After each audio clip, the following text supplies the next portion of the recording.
যে এই দুনিয়ার জীবনটা চিরস্থায়ী নয়, চিরস্থায়ী না, এটা ক্ষণস্থায়ী। তার মানে এই দুনিয়াটা আমার মুখ্য উদ্দেশ্য নয়।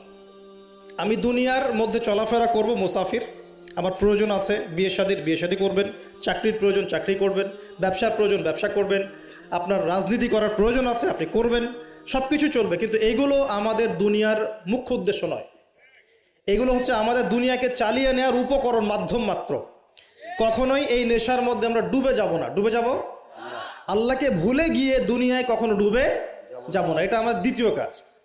3 নম্বর কাজ, আমাদের লক্ষ্য স্থির করতে হবে। দুটো লক্ষ্য আমাদের, এক, ভালো করে শোনেন, দুটো লক্ষ্য আমাদের, এক ইহকালীন লক্ষ্য, 2 পরকালীন লক্ষ্য। আল্লাহ রাব্বুল আলামিন আমাদের সবাইকে এই দুনিয়াতে পাঠিয়েছেন একটা বিশেষ উদ্দেশ্যে। আমাদেরকে কি আল্লাহ পাক খেলার ছলে সৃষ্টি করেছেন, না কোনো উদ্দেশ্য আছে? উদ্দেশ্যটা আল্লাহ পাক বলেছেন সূরাতুজ জারিয়াত এর 56 নম্বর আয়াতে। কোন সূরা, কত নম্বর আয়াত? আল্লাহ পাক বলছেন আউযু বিল্লাহি মিনাশ শাইতানির রাজিম, বিসমিল্লাহির রহমানির রহিম। আল্লাহ পাক বলছেন ওয়ামা খালাকতুল জিন্না ওয়াল ইনসা ইল্লা লিয়াবুদুন। আল্লাহ রাব্বুল আলামিন বলছেন, আল্লাহ পাক কি কথা বলেন? বলেন না? অনেকে বলছে না, আল্লাহ পাক কথা বলেন না। কোরআন কার বাণী? আকীদা পরিষ্কার করেন, কোরআন কি আল্লাহর মাখলুক না আল্লাহর কালাম? মাখলুক মানে কি? সৃষ্টি। আমরা মাখলুক কিনা? কোরআনও কি আমাদের মতোই মাখলুক, নাকি কোরআন আল্লাহর কালাম? কালাম শব্দের অর্থ কি? কথা বা বাণী। তার মানে আল্লাহ রাব্বুল আলামিন কথা বলেন, আল্লাহ রাব্বুল আলামিন বলছেন। তার মানে কি আল্লাহ পাক এটা ওহী নাজিল করেছেন। আল্লাহ পাক বলছেন ওয়ামা খালাকতুল জিন্না ওয়াল ইনসা ইল্লা লিয়াবুদুন। আল্লাহ বলছেন আমি জিন আর মানব জাতিকে শুধুমাত্র আমার ইবাদত করার জন্যই সৃষ্টি করেছি, অন্য কোনো কারণে সৃষ্টি করি নাই। এখানে 2টা শ্রেণী পাওয়া গেল, একটা হচ্ছে জিন জাতি, একটা কে? মানব জাতি। জিন জাতিকে আমরা দেখতে পারি, দেখেছেন কখনো জিন? দেখেন নাই, কিন্তু আমাদের সমাজে অসংখ্য জিনগ্রস্ত মানুষ ঘুরে বেড়াচ্ছে। আমি বলি, ঢাকা শহরে যে মেয়েগুলো চলাফেরা করে শপিং মলে, রাস্তাঘাটে, এখানে ওখানে, এদের একটা ভালো অংশ কিন্তু জিনগ্রস্ত, জিন ধরা। এটা হয়তো বলবেন কেমন করে এটা বলতে পারেন? হ্যাঁ, আল্লাহর নূর যাদের মধ্যে আছে তারা বলতে পারে। বহু মেয়ে আছে রাস্তাঘাটে ঘোরাফেরা করে, এরা জিনগ্রস্ত, জিন ধরা। জিন ধরা না হলে ওরকম নগ্ন হয়ে ঢং করে রাস্তায় চলাফেরা করতো না। উপরে একটা জিনের প্রভাব কি আছে? আছে। বিশ্বাস করছেন না? আল্লাহর নবীজি বলেছেন, মুহাম্মদুর রাসূলুল্লাহ সাল্লাল্লাহু আলাইহি ওয়াসাল্লাম, যে যখন কোনো মেয়ে বেপর্দা হয়ে বাহিরে বের হয় তখন শয়তান, শয়তান মানে শয়তান জিন না ফেরেশতা? তখন শয়তান ওই মেয়ের সৌন্দর্যকে পুরুষের চোখে লোভনীয় বা আকর্ষণীয় করে তোলে। কে করে তোলে? শয়তান। তোমাদের কারো যদি কোনো গায়রে মাহরাম বেপর্দা কোনো মেয়েকে দেখে খারাপ চিন্তা জেগে যায়, তাহলে তোমরা বাসায় চলে যাবে। কোথায় যাবে? বাসায়। সেখানে গিয়ে তোমাদের স্ত্রীর সাথে সময় কাটাবে, ইনশাআল্লাহ তোমাদের সেই খারাপ চেতনা চিন্তা দূর হয়ে যাবে। তার মানে এই হাদিস থেকে প্রমাণ হচ্ছে শয়তান বেপর্দা মেয়েদেরকে সুন্দর করে উপস্থাপন করে। জিন ধরা মেয়ে আছে সমাজে, এবং কোনো কোনো ক্ষেত্রে এখন ছেলেদেরকেও জিন ধরছে, ধরছে না?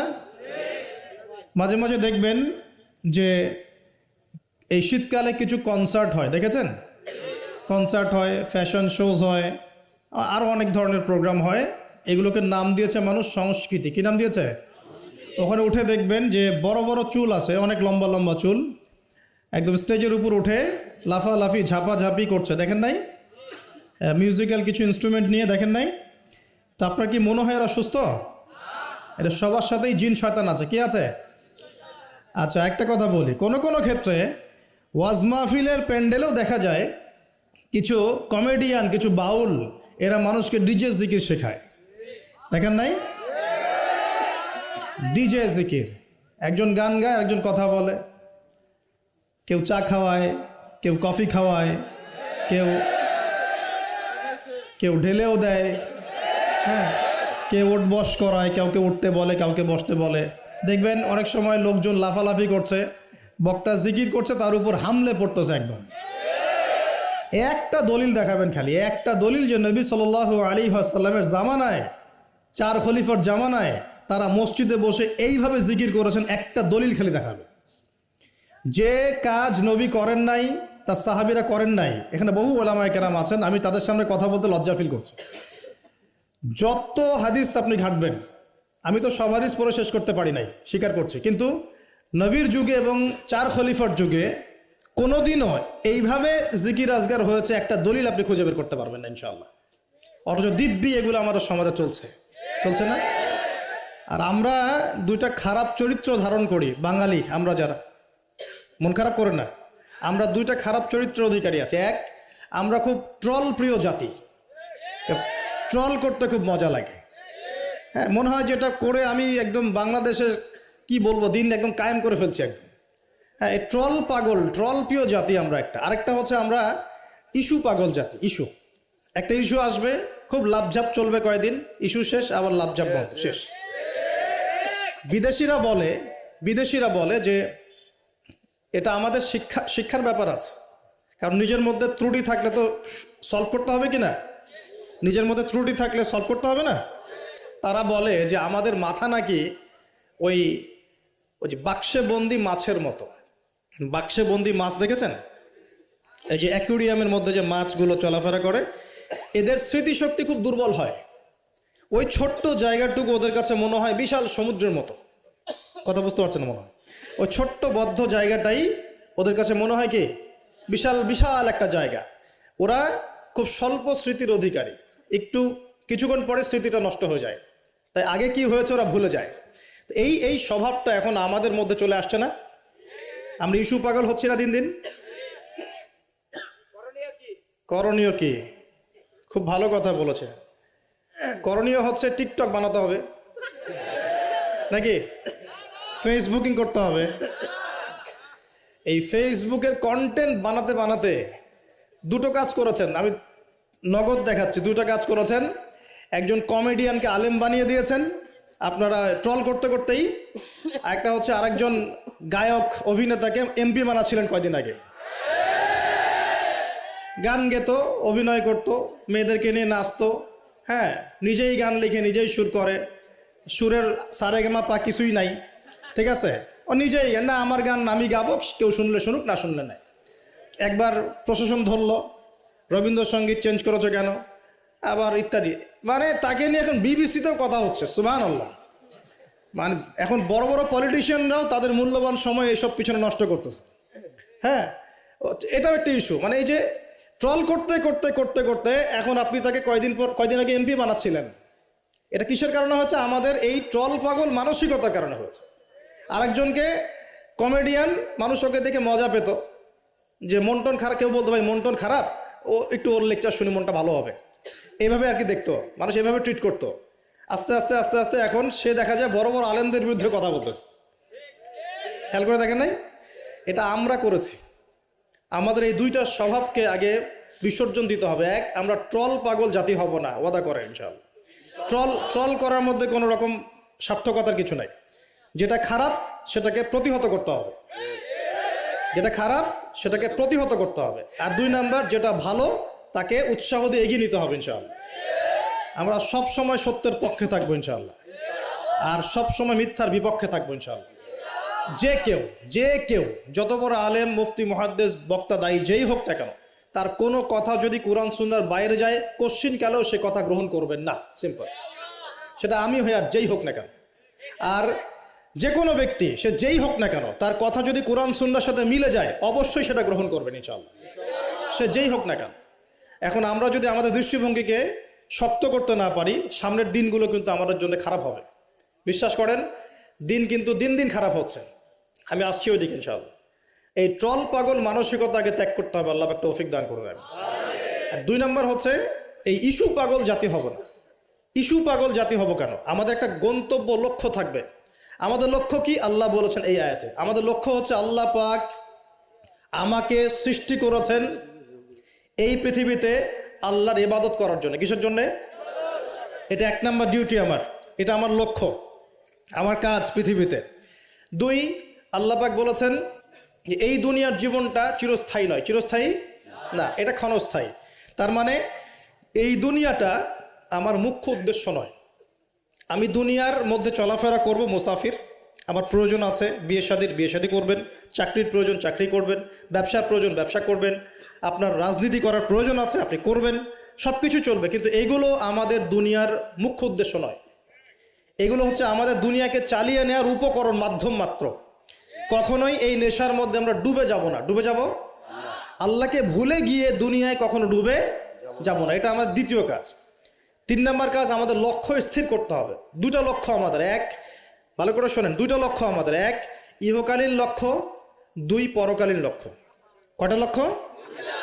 1 ইহকালের লক্ষ্য, 2 পরকালের। ইহকালের লক্ষ্য কি? আল্লাহ পাক বলছেন সূরা সফের মধ্যে, সফ মানে শাড়ি, সূরা সফটা পড়ে দেখবেন বাসায় গিয়ে আজকে। আল্লাহ পাক বলছেন হুয়াল্লাযী আরসালা রাসূলাহু বিল হুদা ওয়া দীনিল হাক্কি লিইয়ুযহিরাহু আলা দ্বীনি কুল্লি। আল্লাহ পাক বলতে চাচ্ছেন যে তিনি সেই মহান আল্লাহ যিনি তার পক্ষ থেকে নবী রাসূল পাঠিয়েছেন, শেষ নবী মুহাম্মদ সাল্লাল্লাহু আলাইহি ওয়াসাল্লামকে পাঠিয়েছেন এবং আসমানি কিতাবসমূহ পাঠিয়েছেন, এই কোরআন সুন্নাহ নাজিল করেছেন। কি উদ্দেশ্যে? লিইয়ুযহিরাহু আলা দ্বীনি কুল্লি, যাতে করে দ্বীন ইসলাম, এই দ্বীন ইসলাম অন্য সমস্ত দ্বীনের উপর বিজয় লাভ করতে পারে। বলেন সুবহানাল্লাহ।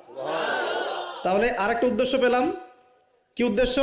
এই দিন নিজে পালন করব এবং এই দিনকে অন্য দিনের উপর বিজয় ঘটানোর চেষ্টা করব ইনশাআল্লাহ। এখন প্রশ্ন যে এই দিন কি অটোমেটিকলি বিজয় লাভ করবে? মান্না এবং সালোয়া কি এখনো পড়বে, নাকি আমাদেরকে রিজিকের চেষ্টা করতে হয়? এই যে আমরা চাকরি বাকরি ব্যবসা করি, আল্লাহর কাছে দোয়া করি না, আল্লাহ আমাকে রিজিক দান করো। এই দোয়া করে কি ঘরে বসে থাকি, নাকি দোকান খুলি, কষ্ট করি, ব্যবসা করি, চাকরি করি? তাই করি না? একইভাবে আল্লাহ পাক বলেছেন দুনিয়াতে পাঠিয়েছি আমার ইবাদত করার জন্যে, এবং আল্লাহ পাক নবী রাসূল পাঠিয়েছেন বিশেষ করে শেষ নবী মুহাম্মদ সাল্লাল্লাহু আলাইহি ওয়াসাল্লামকে, যাতে এই দিন ইসলাম অন্য সমস্ত দিনের উপর বিজয়ী হতে পারে। এখন বিজয় কি এমনি এমনি হবে? কিভাবে বিজয় লাভ করবে? আল্লাহ বলছেন সূরা মুহাম্মাদে। কোন সূরায় বলেন? সূরা মুহাম্মাদ। কখনো পড়েছিলেন? কেউ বলতে পারবেন আল কোরআনুল কারীমে আমাদের নবী মুহাম্মদ সাল্লাল্লাহু আলাইহি ওয়াসাল্লামের নাম কতবার আছে? কতবার? 4 বার। কয়বার? তাও কাছাকাছি গিয়েছে, আলহামদুলিল্লাহ, শুকরিয়া। তো প্রিয় ভাই, সূরা মুহাম্মাদের মধ্যে আল্লাহ পাক বলছেন কিভাবে বিজয় লাভ করবে। কিভাবে বিজয় লাভ করবে আল্লাহ পাক বলছেন খুব ছোট্ট করে, ইন তানসুরুল্লাহা ইয়ানসুরকুম ওয়া ইউসাব্বিত আকদামাকুম। শেষ। আল্লাহ বলছেন তোমরা সবাই, মানে উম্মতে মুহাম্মাদি, তোমরা যদি আল্লাহকে সাহায্য করো, আল্লাহ তোমাদেরকে সাহায্য করবে। শুধু তাই না, ওয়া ইউসাব্বিত আকদামাকুম, তোমাদের পা পদযুগলকে আল্লাহ পাক দৃঢ় করে রাখবেন, পিছলে যাবে না ইনশাআল্লাহ। আরও বলছেন আল্লাহ পাক ওয়া ইন তাতাওয়াল্লাউ, যদি আমাকে সাহায্য না করে, দিনকে সাহায্য না করে তোমরা পৃষ্ঠ প্রদর্শন করো। পৃষ্ঠ প্রদর্শন বুঝি তো? মানে দিনের পরোয়া না করে তোমরা তোমাদের মতো চলো, দিনের প্রতি কোনো মায়া মহব্বত নাই, দিন প্রতিষ্ঠার কোনো ফিকির নাই। আল্লাহ বলছেন ওয়া ইন তাতাওয়াল্লাউ, তোমরা যদি মুখ ফিরিয়ে নাও, ইয়াস্তাবদিল কওমান গায়রাকুম, আল্লাহ পাক অন্য কওমকে হেদায়েত দিয়ে তোমাদের জায়গায় নিয়ে আসবেন। সুম্মা লা ইয়াকুনু আমসালাকুম, এরা তোমাদের মতো অপদার্থ হবে না। কে বলেছেন? আল্লাহ পাক। তাহলে আমাদের দায়িত্ব পেয়ে গেলাম। 1 নাম্বার কাজ হচ্ছে এই দুনিয়াতে এসেছি আল্লাহ পাকের ইবাদত করার জন্য। শেষ। এখন ইবাদত বলতে শুধু নামাজ রোজা হজ জাকাতি নয়, বরং জীবনের প্রতিটা কাজই কি ইবাদত, যদি সেই কাজটা নবী সাল্লাল্লাহু আলাইহি ওয়াসাল্লামের সুন্নত মতো হয়। বলেন সুবহানাল্লাহ। প্রতিটা কাজ। এই যে এমনকি স্ত্রী সহবাস করাও, স্ত্রী সহবাস মানুষ কেন করে? এটা আমাদের প্রবৃত্তির চাওয়া। এটা প্রবৃত্তি দমন করার জন্য হালাল পথ প্রয়োজন, হারামে গেলে গুনাহ হয়ে যাবে। এই জন্য হালাল পথে গিয়ে স্ত্রী সহবাস মানুষ করে, এর মধ্য দিয়ে বংশবৃদ্ধি হয়। এই কাজটা তো আমরা আমাদের স্বার্থে করি। ইস্তেঞ্জা, পেশাব পায়খানা আমরা কার স্বার্থে করি? আমাদের স্বার্থে না অন্য কারো স্বার্থে? খাওয়া দাওয়া কার জন্য খাই? নিজের জন্য না অন্যের জন্য? ঘুমাই কার স্বার্থে? আমার ভালোর জন্য না অন্যের ভালোর জন্য? এই যতগুলো কাজ আমরা করি, ঘুম, খাওয়া, ওঠা, বসা, চলা ফেরা, স্ত্রী সহবাস, পেশাব পায়খানা, ব্যবসা বাণিজ্য, চাকরি বাকরি, রাজনীতি, অর্থনীতি, সব কিছু, প্রতিটা কাজকেই ইবাদত হিসেবে গণ্য করা যাবে যদি সেই কাজটা রাসূলুল্লাহ সাল্লাল্লাহু আলাইহি ওয়াসাল্লামের সুন্নত মতো হয়। বাস, পারা যাবে না ইনশাআল্লাহ। একটু নিয়াতটা পরিবর্তন করে কাজের পদ্ধতি চেঞ্জ করলেই ইবাদত হয়ে যাবে। বাসায় গিয়ে যদি ঘুমান, একদম ঠাপাস করে লাইটটা অফ করলেন আর এই যে মোবাইল টিপতে টিপতে ঘুম দিলেন, এই ঘুমে কোনো নেকি নাই। কি আছে? কোনো নেকি নাই, কিন্তু খালি রেস্ট নেওয়া হবে আর কি। রেস্ট নেওয়া, ওই ঘুমের মধ্যেই শয়তান এসে চেপে ধরবে, ধরে না শয়তান? চেপে ধরবে। আর যদি বিছানটা সুন্দর করে ঝাড়েন, বিসমিল্লাহ বলে লাইটটা অফ করেন, দরজাটা বিসমিল্লাহ বলে বন্ধ করেন, এই যে আপনার খোলা যে পাত্রগুলো আছে, পানি খাওয়ার পাত্র, জগ, গ্লাস, এগুলোকে বিসমিল্লাহ বলে ঢেকে দেন। ঢাকার কিচ্ছু না পেলে একটা কাঠি অন্তত বিসমিল্লাহ বলে রেখে দিতে হয়। একটা কাঠি অন্তত বিসমিল্লাহ বলে রেখে দিতে হয়। তারপরে আপনি মশারি খাটাচ্ছেন, বিছানা ঝাড়ু দিচ্ছেন, পারলে একটু ওযু করে আসলেন, এসে পড়লেন একবার সূরা ইখলাস, একবার ফালাক, একবার নাস, মানে কুল হুয়াল্লাহু আহাদ, কুল আউযু বিরাব্বিল ফালাক, কুল আউযু বিরাব্বিন নাস পড়ে ফু দিয়ে এভাবে মাথাটাকে মাসাহ করলেন একদম গায়ের নিচ পর্যন্ত। এই কাজটা আরও একবার করলেন, আরও একবার করলেন, মানে 3 বার করলেন। এরপর আয়াতুল কুরসি পড়লেন, সূরা বাকারার শেষের 2টা বা 3টা আয়াত পড়লেন, যদি সম্ভব হয় সূরা মুলকটা পড়লেন। ওটা পারছেন না, ঠিক আছে, 33 বার সুবহানাল্লাহ, 33 বার আলহামদুলিল্লাহ, 34 বার আল্লাহু আকবার পড়লেন। পরে ডান দিকে কাত হলেন, হাতটাকে গালের নিচে রাখলেন, রেখে বললেন আল্লাহুম্মা বিইসমিকা আমুতু ওয়া আহইয়া। কি বললেন? আল্লাহুম্মা বিইসমিকা আমুতু ওয়া আহইয়া। আচ্ছা, কিচ্ছু পারেন না, এত কিছুই পারলেন না, শুধু ডান দিকে কাত হয়ে এখানে গালের নিচে হাত রেখে বললেন আল্লাহুম্মা বিইসমিকা আমুতু ওয়া আহইয়া। এখন আপনি 4 ঘন্টা, 4.5 ঘন্টা, 5 ঘন্টা, 6 ঘন্টা ঘুমালেন। এই যে সময়টুকু ঘুমিয়ে আছেন আপনি, বিশ্বাস করেন এই ঘুমানোর কারণে আপনার আমল নামে নেকি লেখা হবে ইনশাআল্লাহ। ঠিক এভাবেই জীবনের প্রত্যেকটা কাজকে ইবাদতে পরিণত করা সম্ভব যদি আমরা একটা সূত্র মেনে চলি। সূত্র হচ্ছে 2টা। কয়টা? 2টা। এক, সেই কাজটা হবে আল্লাহর সন্তুষ্টির জন্যে। কার জন্যে? আল্লাহর সন্তুষ্টির জন্যে। আর 2, সেই কাজটা হতে হবে আমাদের প্রিয় নবী মুহাম্মদুর রাসূলুল্লাহ সাল্লাল্লাহু আলাইহি ওয়াসাল্লামের তরিকা বা সুন্নত মোতাবেক। ব্যাস, শেষ। এভাবে আপনি জীবনের যে কোনো কাজ ইবাদত বানাতে পারেন। ইবাদত। ঘুম থেকে উঠেছেন, ইস্তেঞ্জা করতে যাবেন, বাথরুমে ঢুকলেন, গান গাওয়া শুরু করলেন, সাদা সাদা কালা কালা, হ্যাঁ, গান গায় মানুষ এখন বাথরুমে। মাঝে মাঝে আমরা সফর করি, একটা বাথরুমে ঢুকে দেখি পাশের বাথরুম থেকে গান আসছে। এরকম হয়নি কখনো? ফেস করেন নাই? আচ্ছা, তো কোনো নেকি নাই? নেকি আছে? উল্টা শয়তান ধরবে ওখানে। কি ধরবে? জিন শয়তান ধরবে, কারণ জিন শয়তান ওখানে থাকে। কিন্তু দুষ্ট জিন কোথায় থাকে? বাথরুমে থাকে। এই যে আমরা বলি আল্লাহুম্মা ইন্নী আউযু বিকা মিনাল খুবসি ওয়াল খাবাইস, এটা কিন্তু দুষ্ট জিন এবং মহিলা জিন বোঝায় আর কি। ঠিক আছে, এক পুরুষবাচক, একটা স্ত্রীবাচক। তো তার মানে জিনদের মধ্যেও পুরুষ মহিলা আছে, জিনদের মধ্যে বংশবৃদ্ধি হয়।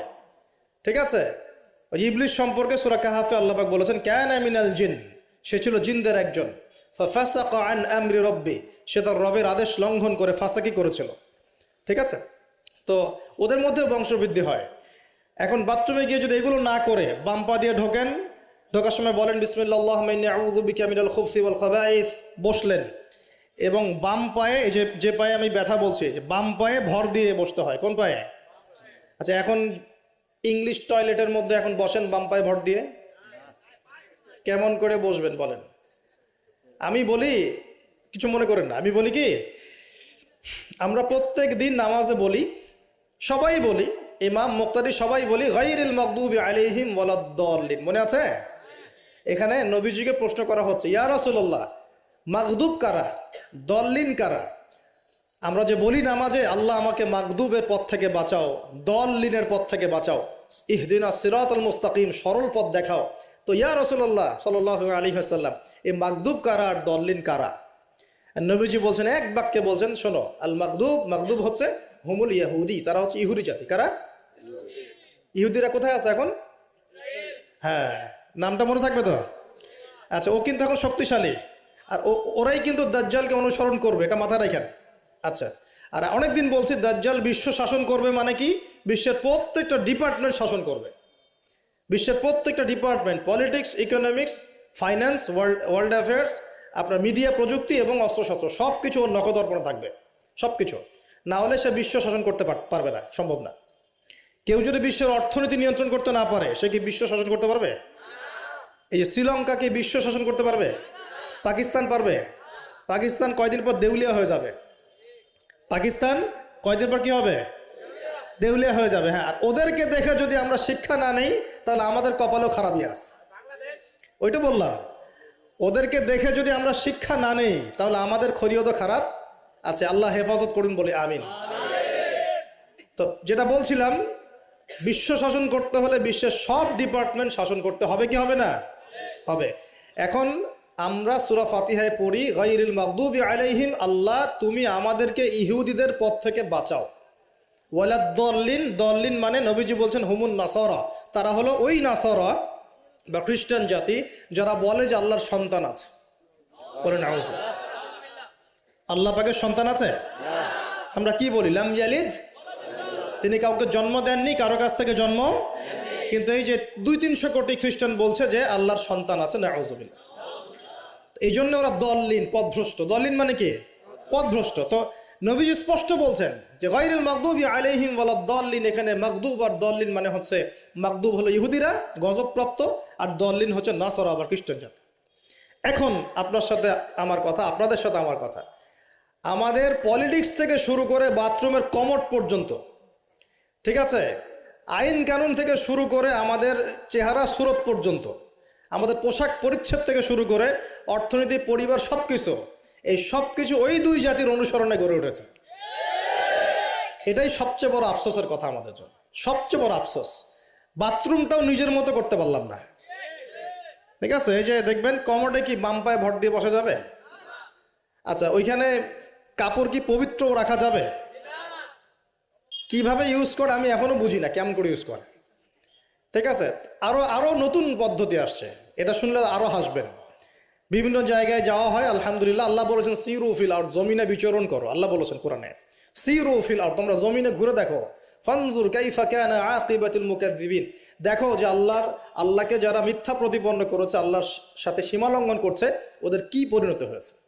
দেখলাম যে এখন ইংলিশ টয়লেটও গায়েব, এখন দিয়ে রাখছে কিছু কিছু বাটি। কি দিয়ে রাখছে?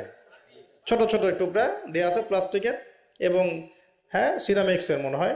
তো ওইখানে দাঁড়ায় দাঁড়াই করতে হবে, 1 নাম্বার করলে দাঁড়ায় দাঁড়াই করতে হবে, এবং সবগুলো একই মাপের দেয়া আছে। এখন যদি ব্যক্তির কারো হাইট হয় 6 ফিট, কারো 5 ফিট, কারো 4 ফিট, কারো 2 ফিট, 3 ফিট, এই পার্থক্য কিভাবে সে মেকআপ করবে আল্লাহ ভালো জানে। এটা কেমন করে ম্যাচ করবে আল্লাহ ভালো জানে। কাউকে টুলের উপর দাঁড়াই করতে হবে, কাউকে একটু নিচু হয়ে করতে হবে, মানে মাপ তো একই। আরও যে কি কি দেখতে হবে আল্লাহ ভালো জানেন। তো প্রিয় ভাইরা, বাথরুম করতে গিয়ে যদি নবী সুন্নাহ মতো করেন, এখান থেকে কথাগুলো আসছে।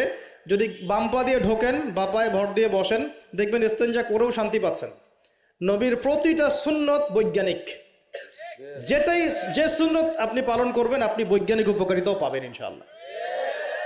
এই যে একটু আগে এক ভাই বলছিল আপনি তো খানি না হুজুর, 1 চামচ কি 1.5 চামচ ভাত খাচ্ছেন, খানি না।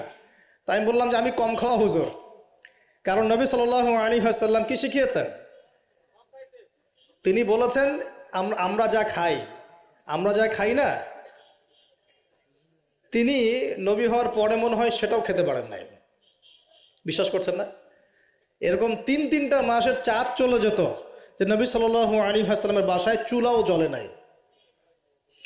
নাই। আর আমাদের তো একবেলা যদি না খাই তাহলে আল্লাহর উপর কত শেকায়াত, কত অভিযোগ, তাই না ভাই? আচ্ছা, তারপরে তিনি বলছেন একজন ব্যক্তির এতটুকু খাওয়াই যথেষ্ট যে কোমর, মেরুদণ্ড সোজা করতে পারে, আল্লাহর ইবাদত করতে পারে। আর যদি তোমাদের খেতেই হয় তাহলে পেটটাকে 3 ভাগ করে খাবে। কয় ভাগ? 1 ভাগ খাবার রাখবে, 1 ভাগ পানি খাবে, আর 1 ভাগ এই শ্বাস প্রশ্বাস চলাচলের জন্য ফাঁকা রাখবে। কয়জন এর উপর আমল করে দেখাতে পারে? কতজন মানুষ আছে? আর যারা একদম গোগ্রাসে খায়, এদের ব্যাপারে কোরআনে এবং হাদিসে কিন্তু মারাত্মক কথা আছে। আল্লাহর নবী সাল্লাল্লাহু আলাইহি ওয়াসাল্লাম বলেছেন যে তোমরা খুব বেশি ঢেকুর তুলো না। কি করো না? একজন সাহাবী খুব ঢেকুর উঠাচ্ছে, সাহাবী না আসলে, উনি পাশ দিয়ে যাচ্ছিলেন, খাবার দাবার খেয়ে পাশ দিয়ে যাচ্ছিলেন।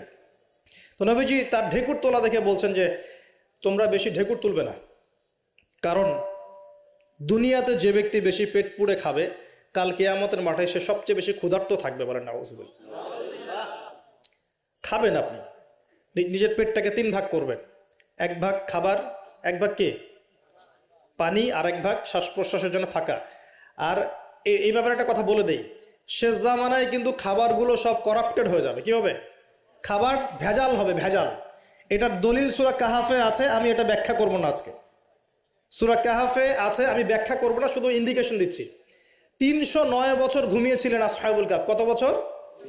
309 বছর ঘুম থেকে উঠেই তারা প্রথম যে অনুভবটা করেছেন সেটা হলো তারা ক্ষুধার্ত। তারা কি ক্ষুধার্ত? দেখেন, 309 বছর পর যদি আপনি ঘুম থেকে ওঠেন, আপনার কাছে এই দুনিয়াটা আজীব মনে হবে, হবে না? কিন্তু ওনারা ক্ষুধার্ত, পকেটে কিছু মুদ্রা ছিল, যেই মুদ্রাগুলোর মান 309 বছরও কমে যায় নাই। কমে গিয়েছে না। এখন আপনি আপনার মুদ্রা নিয়ে ঘুমান 300 বছর, দেখেন তারপর কি হয়। কি হবে? টাকা থাকবো না যাইবো গা? আচ্ছা, তারপরে শোনেন, এরপরে উঠেই তারা বলছে ফালিয়ানজুর আইয়ুহা আজকা তুআমা, এই মুদ্রাগুলো দিয়ে বাজারে কাউকে পাঠাও, তোমাদের 9 জন 10 জনের মধ্যে একজনকে বাজারে পাঠাও। ফালিয়ানজুর, সে যেন বাজারে গিয়ে দেখে আইয়ুহা আজকা তুআমা, কোন খাবারটা পবিত্র খাবার, ফ্রেশ খাবার। ঘুম থেকে উঠেও ফ্রেশ খাবারের দিকে তাদের নজর কেন? আর এই সূরা আপনাকে দাজ্জালের ফিতনা থেকে বাঁচাবে কেন? আর দাজ্জালের যুগেই বা সব, দাজ্জালের শাসনের যুগে সব খাবারগুলো আস্তে আস্তে ম্যানুফ্যাকচার্ড এবং ভেজাল হচ্ছে কেন? এগুলোর মধ্যে মিল আছে না? তার মানে যত জামানা শেষের দিকে যেটা থাকবে, খাবারের ভেজাল তত বাড়তে থাকবে। এই সময় আপনাকে অবশ্যই ফ্রেশ খাবার খুঁজে খুঁজে বের করতে হবে। খাবার আগে মানুষ খেত, খাবারের মধ্যেই চিকিৎসা ছিল, তাই না? রোগের আরোগ্য ছিল। এখন সেই খাবার খেয়ে মানুষ অসুস্থ হয়ে যাচ্ছে। বুঝতে পারছেন না? খাবারের মধ্যে থাকে উপাদান, ভালো উপাদান, যে উপাদানগুলো পেটের ভিতরে গেলে, শরীরে গেলে শরীরটা সুস্থ হয়। এখন সেই খাবার খেয়েই মানুষ অসুস্থ হয়ে যাচ্ছে। এটা কোন হাদিসের সাথে মেলে জানেন? আনতালিদাল আমাতু রাব্বাতুহা, দাসী তার মনিবকে জন্ম দিবে। দাসী মনিবকে জন্ম দিবে মানে হচ্ছে সমাজের ন্যায় অন্যায়, হক বাতিল, সত্য মিথ্যার মানদণ্ড উল্টে যাবে। যেটা ভালো সেটা হয়ে যাচ্ছে খারাপ, খারাপটা হচ্ছে ভালো। সমাজে সত্যবাদী ব্যক্তি হয়ে যাচ্ছে মিথ্যাবাদী, মিথ্যাবাদীকে মানুষ সত্যবাদী বলা শুরু করেছে। আমানতদার ব্যক্তি হয়ে যাচ্ছে খেয়ানতকারী, খেয়ানতকার ব্যক্তিগুলো আমানতদার হয়ে যাচ্ছে। সমাজের সবচেয়ে ভালো মানুষকে মানুষ খারাপ বলছে, সবচেয়ে খারাপ মানুষকে খুব ভালো বলছে। উল্টে যাচ্ছে, খেয়াল করে দেখেন, উল্টে যাচ্ছে। বাবা এখন বাবার হাতে ছেলে মায়ের খাচ্ছে, ছেলের হাতে মা মায়ের খাচ্ছে, এরকম হচ্ছে না? যাকে একটা দায়িত্ব দিয়ে রাখবেন যে বাবা তোমার উপর আমি বিশ্বাস করলাম, দায়িত্ব দিলাম, সে আপনার বিশ্বাস ভঙ্গ করে রেখে দিচ্ছে। এই হচ্ছে না? বিশ্বাস উঠে যাচ্ছে, প্রতারণা বাড়ছে। মানে কি? মানুষ আল্লাহ পাকের হালালগুলোকে হারাম করে নিচ্ছে, হারামগুলো হালাল করে নিচ্ছে। বুঝতে পারছেন না মনে হয়? হালালগুলোকে মানুষ আস্তে আস্তে হারাম করতেছে, হারামগুলোকে আস্তে আস্তে হালাল করতেছে। এটা হচ্ছে না? হচ্ছে। খুব খেয়াল করেন। তো এখানে খাবার খেয়ে আপনার উপকার পাওয়ার কথা, খাবার খেয়ে আপনি অসুস্থ হয়ে যাচ্ছেন। উল্টা হচ্ছে, উল্টা চলতেছে দুনিয়া। দুনিয়া কি চলছে? উল্টা। ছেলে পড়ছে মেয়ের পোশাক, মেয়ে পড়ছে ছেলের পোশাক। কাজ বলতে কি শুধু নামাজ রোজা হজ জাকাত না, জীবনের সব কাজ? এই একটা জিনিস যদি বুঝতে পারি, আমাদের আজকের ওয়াজ সফল ইনশাআল্লাহ। আমরা আমাদের জীবনের প্রতিটা কাজ আমাদের প্রিয় নবী মুহাম্মদুর রাসূলুল্লাহ সাল্লাল্লাহু আলাইহি ওয়াসাল্লামের তরিকা মতো করবো ইনশাআল্লাহ। রাজি আছেন ইনশাআল্লাহ? তাহলে এখন বলেন, 5 ওয়াক্ত নামাজ নবীর তরিকায় পড়া যাবে তো ইনশাআল্লাহ? নবীর তরিকায় নামাজ মানে ধীর স্থিরভাবে নামাজ। আমি এই তর্কে যাব না, হাত বাঁধবেন কোথায়, ঠিক আছে? ওই তর্ক সবাই করে না, ওই তর্ক সবাই করে না। এই মাসআলাগুলোকে নিয়ে যারা মুফতি আছেন তারা কথা বলেন, আমি মুফতি নই। অতএব এই মাসআলাগুলোকে নিয়ে আমি আপনাদের সাথে কোনো কথা বলছি না। আমি বলছি আপনাদেরকে, নামাজ প্রতিষ্ঠা করা, কায়েম করার মানে হচ্ছে নামাজটা হতে হবে নবীর মতো খুশু খুজুতে। খুশু খুজু কী জিনিস? নামাজটা ধীর স্থিরভাবে হবে। নামাজে কি পড়ছি সেটা বোঝার চেষ্টা করতে হবে। নামাজে কি বলছি আল্লাহর সাথে সেটা বোঝার চেষ্টা করতে হবে। নামাজে রুকুর অর্থ কি, তাসবিহ কি, সেজদায় আমি কি পড়ি, 2 সেজদার মাঝখানের দোয়ার অর্থ কি, তাশাহুদ দরুদ দোয়া মাসুরের অর্থ কি, নামাজের সেজদায় আমি বেশি বেশি দোয়া করতে পারছি কিনা, নামাজ পড়েও আমি গোনা থেকে বেঁচে থাকতে পারছি কিনা, এই বিষয়গুলো বেশি ইম্পর্টেন্ট। আমি কি বোঝাতে পারছি? নামাজ ধীর স্থিরভাবে, রিল্যাক্সে, তাড়াহুড়ো নাই, বুঝে বুঝে পড়ার চেষ্টা করবেন। আল্লাহ পাক তৌফিক দান করুন। যারা নামাজ ধরি ছেড়ে দেই তাদের জন্য একটা হাদিস, নবী সাল্লাল্লাহু আলাইহি ওয়াসাল্লাম বলেছেন, মান তারাকা সালাতান মুতাআম্মিদান ফাকাদ কাফার। মনে রাখবেন, নবীজি বলেছেন, কেউ যদি তার উপরে অর্পিত ফরজ নামাজ ছেড়ে দেয়, নামাজ পড়াকে জরুরি মনে করে না, ফাকাদ কাফারা, সে ব্যক্তি কুফরি করলো। বলে নাউজুবিল্লাহ। নামাজ কি ছাড়বো ভাই? ইনশাআল্লাহ। আল্লাহ পাক আমাদের সবাইকে 5 ওয়াক্ত নামাজি বানিয়ে দেন, বলি আমিন। এবং রমজান মাস আসার আগেই নামাজের স্পিড আবার ধরতে হবে, পারবো তো ইনশাআল্লাহ? আল্লাহ আমাদের সবাইকে কবুল করুন, বলি আমিন। এবং রমজান মাসে সুস্থতার সাথে রোজা রাখার তৌফিক দান করুন। রমজানের শব্দটা যখন এসেই গেল, তখন আর দুটা কথা বলি। রমজান মাসের সবচেয়ে বড় বৈশিষ্ট্য হচ্ছে এই মাসে আল্লাহ পাক কোরআন নাজিল করেছেন। কি করেছেন? এখন সারা বিশ্ব জুড়ে একটা ইস্যু চলছে না? কোরআন ইস্যু, কোরআন পুড়িয়ে দেয় ইস্যু, মনে আছে?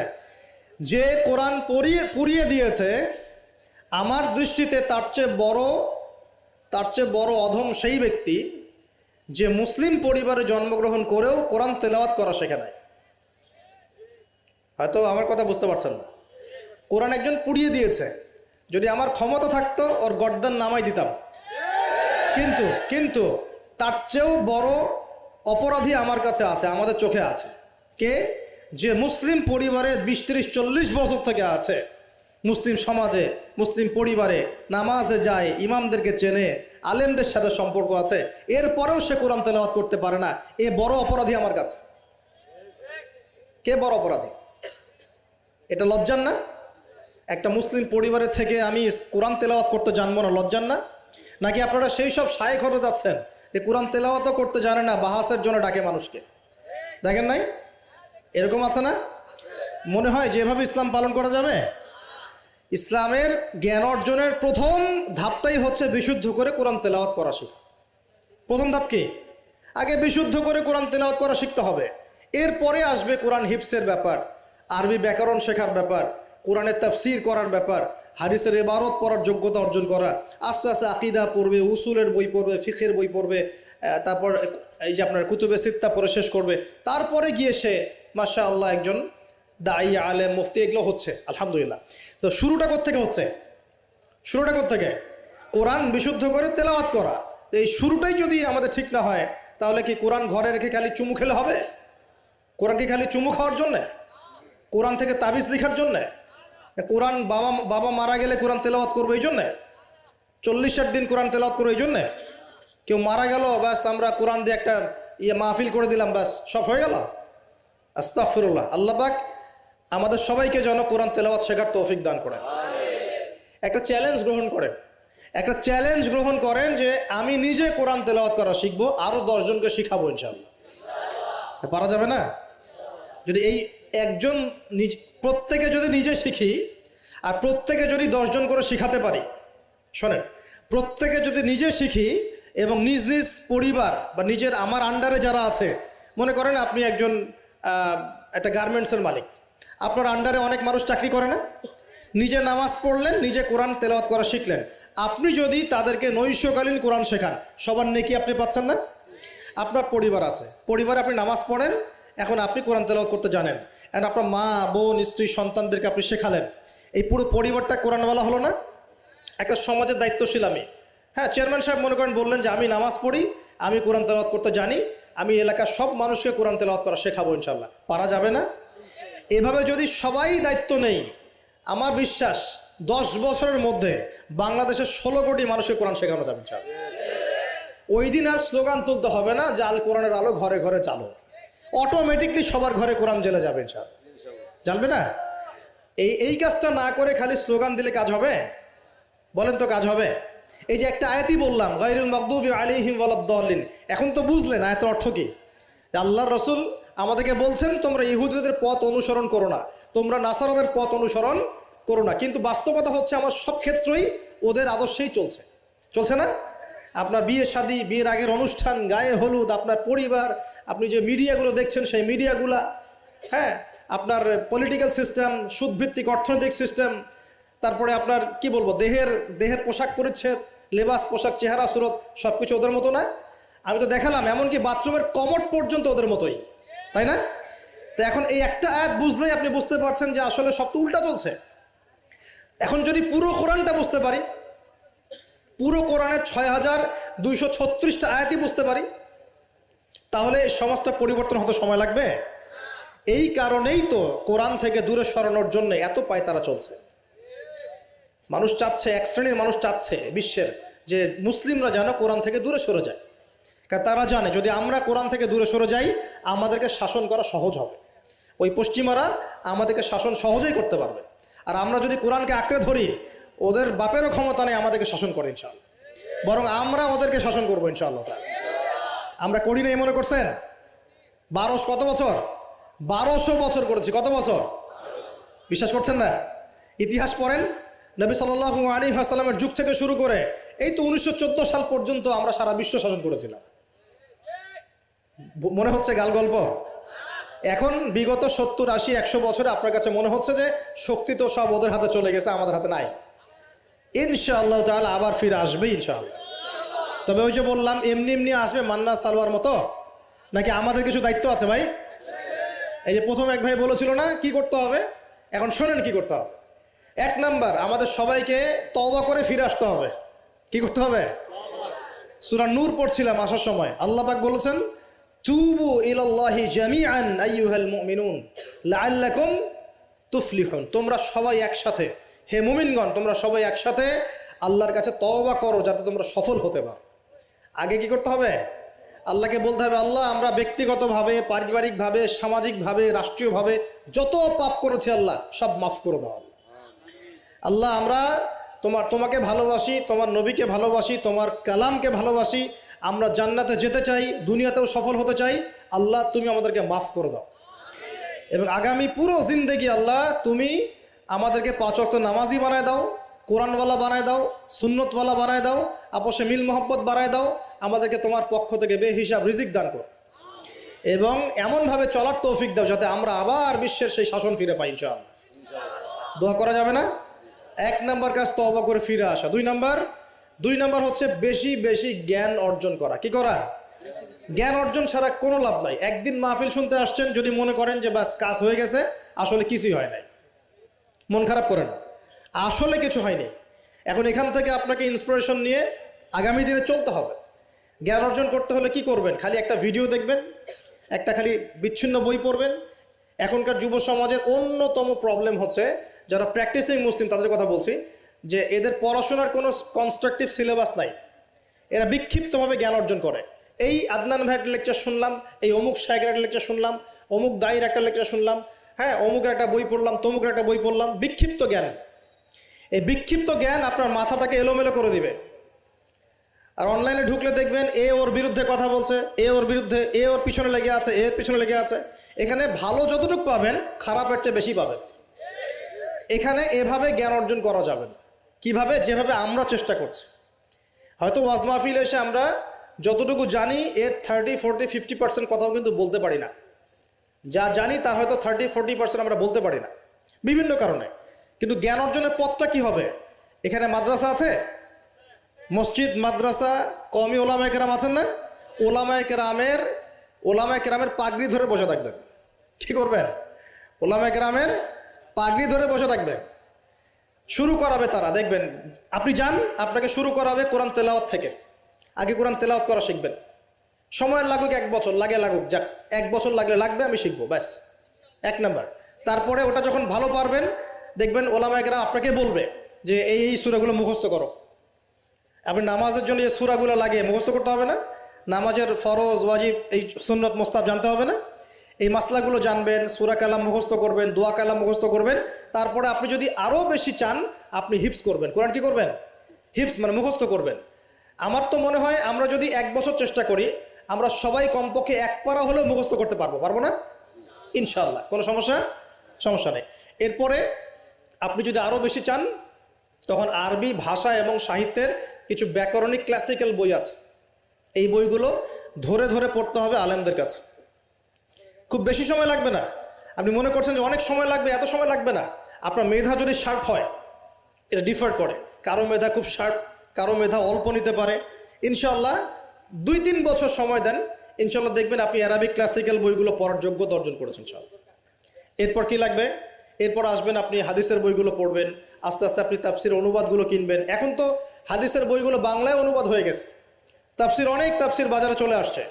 এই তাফসির পড়লে আপনি মুফাসসির হয়ে যাবেন, মুহাদ্দিস হয়ে যাবেন, এটা বলছি না, কিন্তু অ্যাটলিস্ট আপনি কোরআন তো জানতে পারবেন।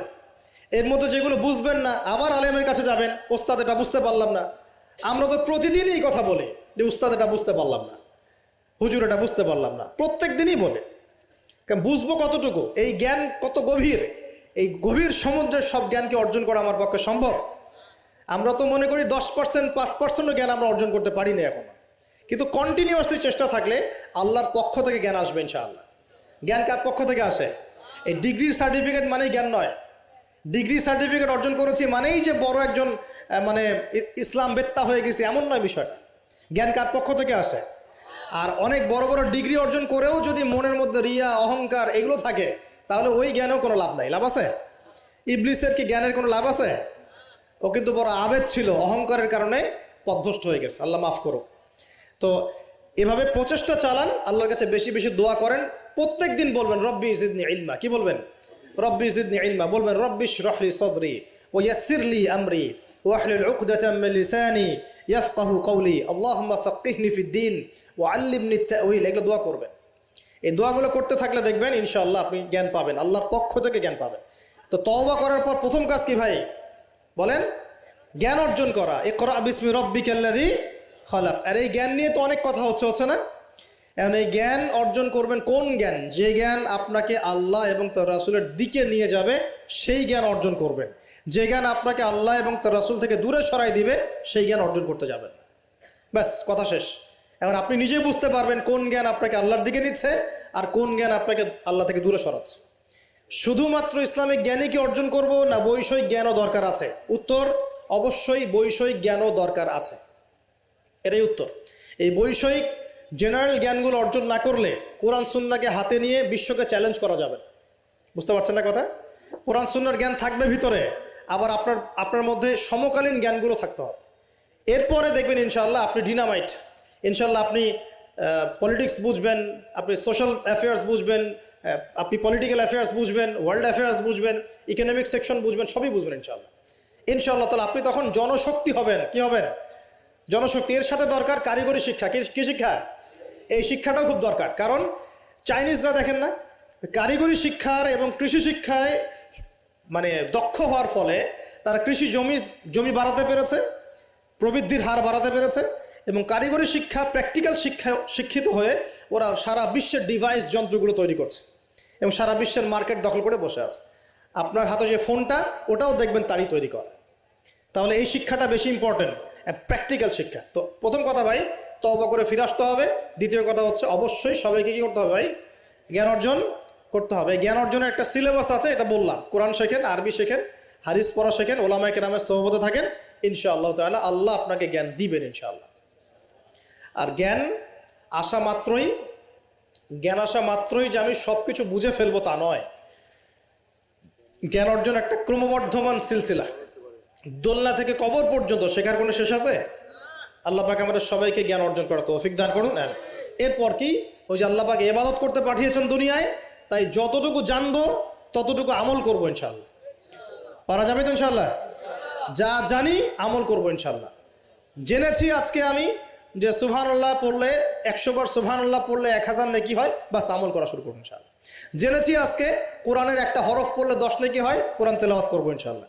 এখনই জেনেছি সূরা কাহাফের প্রথম 10 আয়াত মুখস্থ করলে আল্লাহ দাজ্জাল থেকেও বাঁচাবেন, মুখস্থ করে ফেলুন ইনশাআল্লাহ। একটু আগে জানলাম ঘুমানোর আদব কি, আজকে আমল করবো ইনশাআল্লাহ।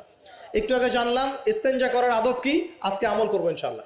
যা জানবো আমল করবো ইনশাআল্লাহ। পারা যাবে ইনশাআল্লাহ। এবং নিজে আমল করব, সবার আগে নিজের পরিবারে প্রতিষ্ঠা করব। আগে সমাজে দৌড় দিব না, আগে কোথায় দৌড় দিব? আগে পরিবারে। আমার পরিবারে যদি বেনামাজি থাকে আমার সন্তান সন্ততি, আর আমি নামাজের ওয়াজ করে বেড়াই, মানুষ শুনবে?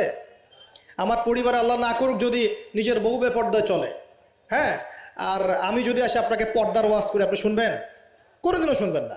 এই কারণে আগে নিজের পরিবারের মধ্যে কায়েমের চেষ্টা করতে হবে।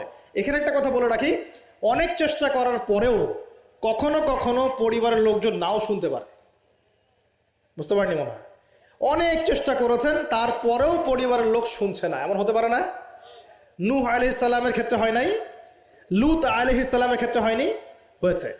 তাই বলে হতাশ হবেন না, তখন ওদের হিসাব ওরা দিবে, আপনার হিসাব আপনি দিবেন ইনশাআল্লাহ। আপনি আপনার মতো চেষ্টা করেছেন, আল্লাহ পাক তৌফিক এনায়েত করুন।